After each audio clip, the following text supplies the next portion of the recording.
Assalamualaikum warahmatullahi wabarakatuh. Alhamdulillah, Allahumma sholli wa sallim wa barik ala rasulillah, amma ba'du. Sahabat channel ABM TV yang dirahmati Allah subhanahu wa ta'ala, semoga kita semua diberikan kesehatan, diberikan keberkahan, diberikan ilmu yang bermanfaat, dan kita dijadikan hamba Allah yang takwa, yang selalu mendekatkan diri kepadanya.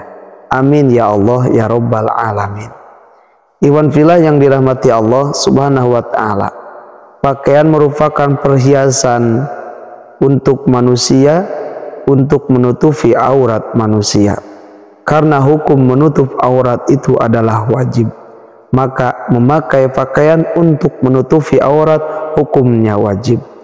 Tetapi kita jarang disadari, setelah memakai pakaian kita menggantungkan pakaian tersebut yang kotor dan lusuh atau sudah bau di kamar dan di kamar mandi. Terkadang kita sering menggantungkan baju yang baru sekali kita pakai untuk bisa dipakai di lain waktu. Selain itu, musim juga bisa menjadi alasan orang sering menggantung baju. Apalagi jika musim hujan, bisa saja satu pakaian dipakai untuk beberapa hari. Selain itu, menggantungkan pakaian kotor juga dilakukan karena tidak semua orang menyediakan wadah atau keranjang untuk menampung pakaian kotor. Ternyata iwan fillah, kebiasaan menggantungkan pakaian kotor bisa menimbulkan dampak yang sangat buruk. Dan inilah beberapa alasan untuk tidak boleh menggantungkan pakaian kotor di kamar ataupun kamar mandi. Sebelum saya lanjut, yang belum bergabung di channel ABM TV bisa menekan tombol subscribe, like, komen, dan share untuk mendukung channel dakwah ini. Iwan fillah yang dirahmati Allah subhanahu wa ta'ala, ada 5 faktor yang buruk, ada 5 akibat bagi orang yang sudah biasa menggantungkan pakaian kotor entah di kamar ataupun di kamar mandi. Yang pertama, akan mendatangkan bau yang tidak sedap. Bau tidak sedap seringkali muncul dari pakaian kotor. Ini karena pakaian yang digantung sudah terkena keringat, udara luar, dan bakteri sehingga menimbulkan bau tidak sedap. Maka Allah tidak menyukai kerusakan ataupun sesuatu yang kotor. Innallaha thayyibun la yaqbalu illa thayyib. Allah itu maha bersih dan Allah mencintai kebersihan, menyukai kebaikan. Yang kedua, akan menjadi sarang nyamuk. Pakaian yang digantung bisa menjadi sarang nyamuk, apalagi jika pakaian itu basah dan lembab. Hal ini tidak dapat dipungkiri karena nyamuk suka tempat yang lembab. Nyamuk akan berkembang biak di baju dan bisa menyebabkan penyakit jika sudah menggigit manusia. Sedangkan ketika sudah menggigit manusia akan menjadi penyakit. Ketika kita terkena penyakit, maka ibadah pun tidak akan nyaman. Allah memerintahkan untuk menjaga kesehatan, karena ketika kita menjaga kesehatan, maka akan menjadikan dampak sesuatu yang baik. Di antaranya, jika kita sehat, maka ibadah pun akan terasa nyaman. Yang ketiga, menurunkan sistem kekebalan tubuh. Saat menggantung pakaian yang masih basah dan lembab, maka kemungkinan jamur atau bakteri berkembang biak akan semakin besar. Jika pakaian dipakaikan ke tubuh kita, maka bisa menimbulkan infeksi. Yang keempat, menjadi sarang jin atau setan. Menggantung baju merupakan salah satu tipu daya jin dan setan.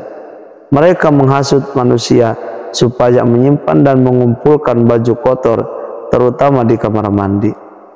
Lalu setan akan menjadikan pakaian yang kotor itu menjadi sarang mereka. Nah, iwan fillah, itu karena setan suka tempat yang kotor. Namun mengenai pakaian yang digantung menjadi sarang jin masih menjadi perdebatan, karena sejatinya jin itu mengganggu manusia, bukanlah pakaian. Yang kelima, akan mendatangkan sihir. Selain alasan yang tadi saya sebutkan, kita juga dilarang untuk menjemur pakaian di luar rumah ketika langit mulai gelap atau memasuki waktu malam, karena nantinya pakaian yang kita jemur bisa jadi akan disalahgunakan oleh orang yang mau berbuat keburukan kepada kita, seperti sihir, pelet, dan sebagainya. Kegiatan seperti sihir dan pelet bisa terjadi dengan sesuatu bekas korban. Salah satunya adalah pakaian. Juga terdapat himbauan untuk tidak menggantung baju di kamar mandi. Kamar mandi merupakan tempat untuk membuang hajat, sehingga kuranglah sopan jika menggantung baju, apalagi dalam waktu yang lama. Diriwayatkan dalam sebuah hadis bahwa menggantung pakaian itu tidak dianjurkan. Nah, ada hadis yang diriwayatkan oleh Imam Abu Daud yang artinya, sesungguhnya khusus atau tempat buang air besar itu dihadiri, maka apabila seorang dari kalian mendatangi WC atau kamar mandi atau kula, hendaklah ia mengucapkan, aku berlindung kepada Allah dari setan jantan dan setan betina. Hukum menggantung pakaian di kamar mandi yang dianjurkan untuk tidak dilakukan. Hukumnya mustahab untuk menjauhi tempat tinggal setan. Inilah yang nampak lebih mendekati kebenaran dari dua alasan tentang larangan menggantungkan pakaian di kamar mandi. Cara yang benar untuk menyimpan pakaian yang baru sekali pakai supaya bisa dipakai kembali, yaitu bisa dengan menggantungkannya lalu ditaruh di dalam lemari, bukan di luar ruangan. Selain itu juga bisa melipatnya kembali dan menghibaskan ketika hendak memakai. Kemudian ketika kita memakai pakaian yang digantung, maka bacakan doanya, Bismillahilladzi la ilaha illahu. Bismillahilladzi la ilaha illahu. Bismillahilladzi la ilaha illahu. Itu doa supaya jin tidak dapat melihat kita. Nah, ikhwan fillah, itulah larangan menggantungkan pakaian di kamar ataupun kamar mandi. Semoga bermanfaat. Wassalamualaikum warahmatullahi wabarakatuh.